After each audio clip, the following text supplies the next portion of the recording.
I would say let's think about scale.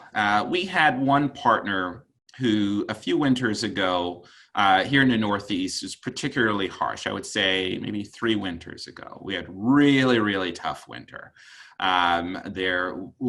Towards the end of the year to the beginning of the very next year, we may have had maybe 3 snowstorms in the space of 2 weeks or so, and roads were shut down and so on. And this partner was in the service industry where they were delivering a specific product.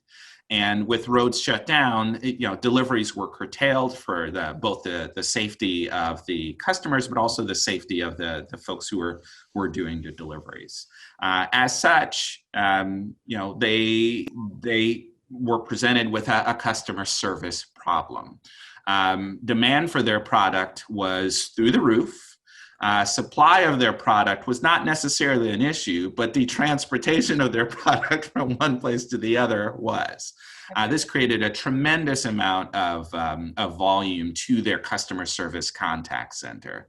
And on top of that, with the roads being closed, even their employees had trouble getting in. So their call center agents were just not able to get to work on time. Sometimes there were 3 and 4 hour delays and so on.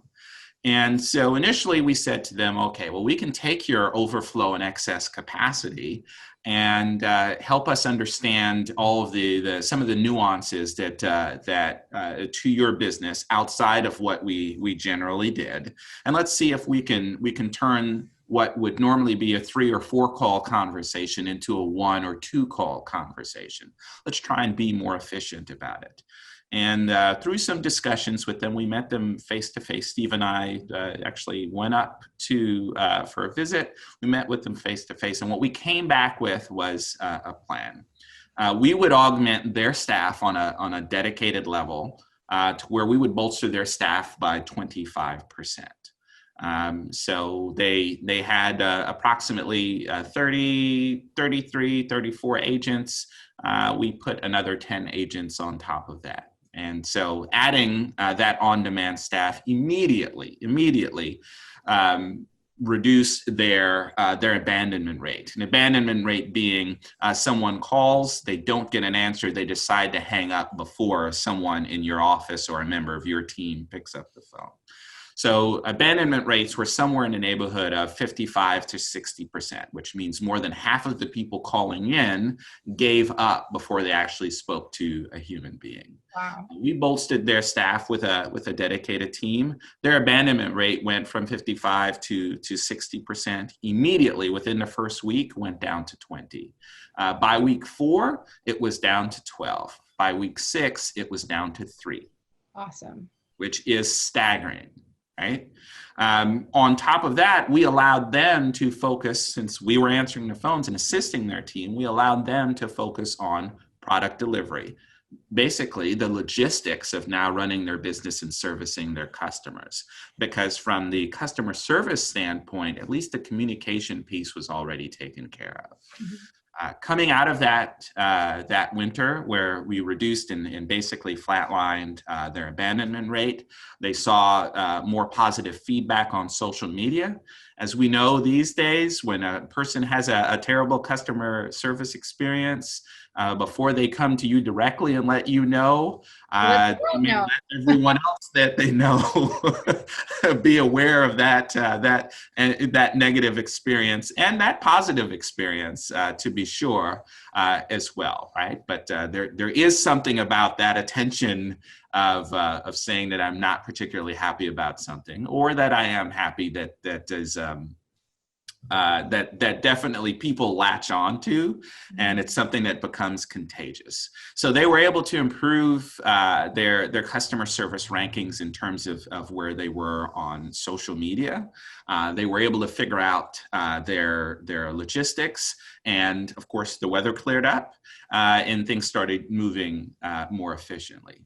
But in truth, we did not stop there. And they were so happy with the results that they got that coming out of the end of that season, we sat down with them and they said, well, this works so well. and winter is sure to come again. How about we augment the staff even further? So we went from being 25% of their staff to 50% of their staff. Wow. We're currently at that point today, and that has helped in a number of other ways. But one of the things that they were able to do was that they were able to identify low performers on their team and make changes there. And those changes didn't necessarily mean that those folks were separated from the organization or anything like that. That simply meant that they now had the opportunity to go back and maybe retrain or find areas of opportunity where some of that staff could be redeployed for a better use within the organization, right? And what's so excellent about that is that you're not having to rehire. You're not having to go through the expense of interviewing, testing, so on and so forth. You can just reallocate your resources. On top of that, our agents came in, and we're half the team now. And I can tell you that our agents actually rank in the top 3 slots consistently every month in terms of key performance indicators for their team. And those performance indicators are things like, how well do you assist customers, your QA, the general compliments that you get. Folks, send in postcards or as we talked about, making their opinion known online, things like that, to how quickly you're answering the phones, right? Not really dilly-dallying on and letting that phone ring, how attentive you are to customers, how easily you can answer questions, all the way up to how can you help us upsell our products? If someone is calling in and they're looking for a particular product and there's an opportunity for an upsell there, can you help us with that? And our agents are consistently in the top 3 and really even in the top 10. We make up half of their team, and our agents have actually taken 10 of the top 15 slots. So when you think about the numbers, basically the lion's share of our staff is at the top of their stack ranking, which for us is incredibly gratifying because we have been able to help them redefine how they train, redefine the customer service experience. As I said, redeploy staff in areas where they're better suited. And, an added benefit to that is, we're in strange times now. 3-4 months ago, COVID came up to the extent where folks were on lockdown. The New York State, they gradually ramped it up, but folks weren't going anywhere. And it was difficult to get folks in the office. And even now, as people are going back to the office in several different states, you're having to stagger staff if you have buildings that have a large capacity, right? But with our team assisting and our team being virtual, that transition was completely smooth and transparent to the customer, transparent to the folks calling in.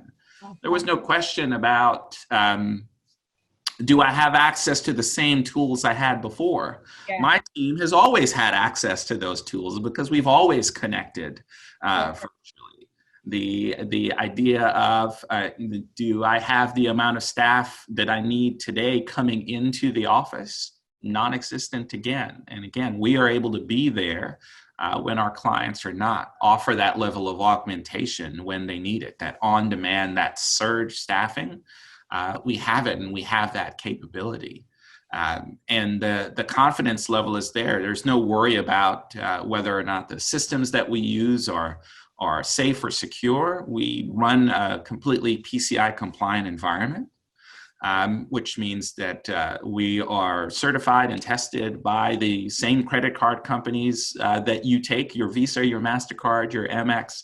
They have taken a look at our systems, how we store data, how we work with data, how we work with credit card information, how we work with what really is most valuable, the customer's information, and how that's stored, and make sure that that's stored safely and securely, and make sure it's transmitted safely and securely, so that businesses can have confidence, so that customers can have confidence giving their information over the phone. All of those things that we have worked to bring to bear. And I would say in closing, that really just brings us back to having the ability to take advantage of all of these technologies without actually having to shell out anything for them is huge, huge.